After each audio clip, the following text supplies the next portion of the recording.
Hi అండి.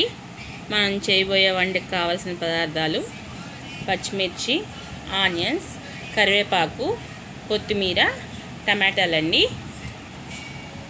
అలాగే ఒక 5 eggs తీసుకున్నానండి. మేము మా ఇంట్లో జనాలను బట్టి నేను తీసుకున్నా. మీ ఇంట్లో ఎంతమంది ఉంటే దాన్ని బట్టి మీరు తీసుకోండి. అంతేనండి. ఇప్పుడు కర్రీ ఎలా చేయాలో చూసేద్దాం.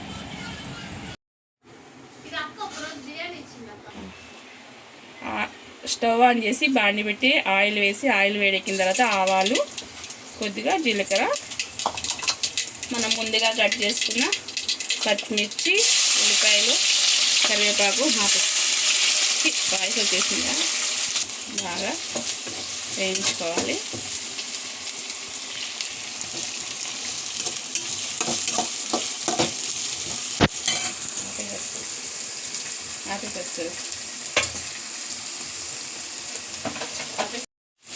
అలాగే కొద్దిగా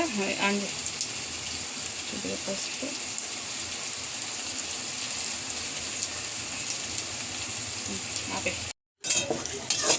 చూసారండి ఉల్లిపాయలు బాగా వేగిపోయినాయి.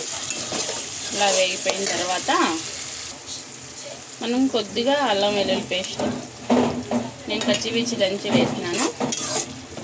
బాగుంటుంది, ఒకసారి ట్రై చేయండి.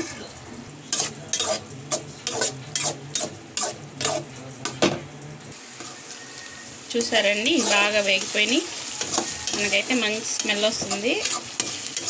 ఇక్కడ బాగా వేగిన తర్వాత ఇప్పుడు టమాటాలు కూడా వేసేసుకున్నాం. టమాటాలు, కొద్దిగా కొత్తిమీర కూడా వేసేసుకున్నామండి.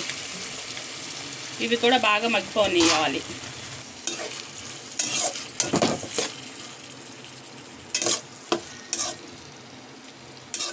బాగా మగ్గిపోతే మనకి మంచి టేస్ట్ వస్తుంది. ఒకసారి ట్రై చేయండి మీరు కూడా. ఈ కూర బ్యాచిలర్స్ కానీ ఎవరైనా చుట్టాలు వచ్చినప్పుడు హడావిడిగా వంట చేయాలన్నప్పుడు ఎంతో ఈజీగా త్వరగా అయిపోయే కర్రీ అండి ఇది, ఎగ్ కర్రీ. ఒకసారి ట్రై చేయండి.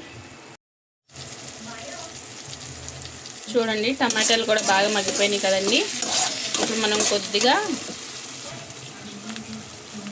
ధనియాల పౌడరు, 1.5 స్పూను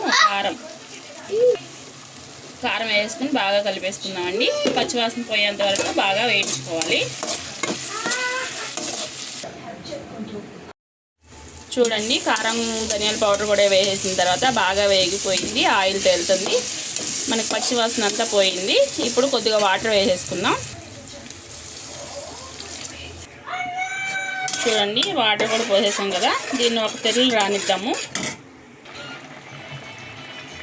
చూడండి ఇప్పుడు తెరులుతుంది కదా, అప్పుడు గుడ్లు మనం ఒకదాని తర్వాత ఒకటి పోసేసుకుందాం. కొద్దిగా గ్యాప్ ఇచ్చి పోసుకుందాం.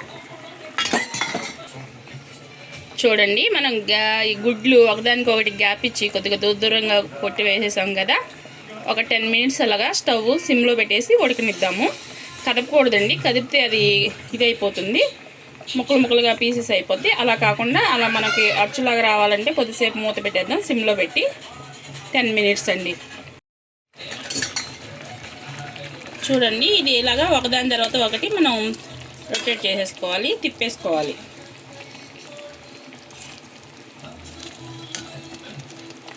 సూపర్ టేస్ట్ వస్తుందండి. కంపల్సరీగా మీరందరూ ఒకసారి ట్రై చేసి కామెంట్ రూపంలో మాకు చెప్పండి.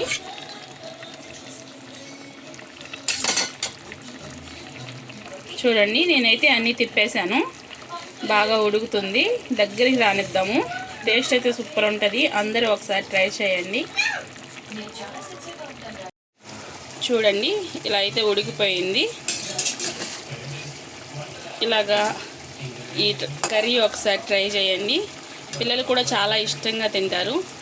అట్లే మన వీడియో నచ్చితే లైక్, షేర్ అండ్ సబ్స్క్రైబ్ చేసుకోండి. ఉంటానండి మరి. Bye bye.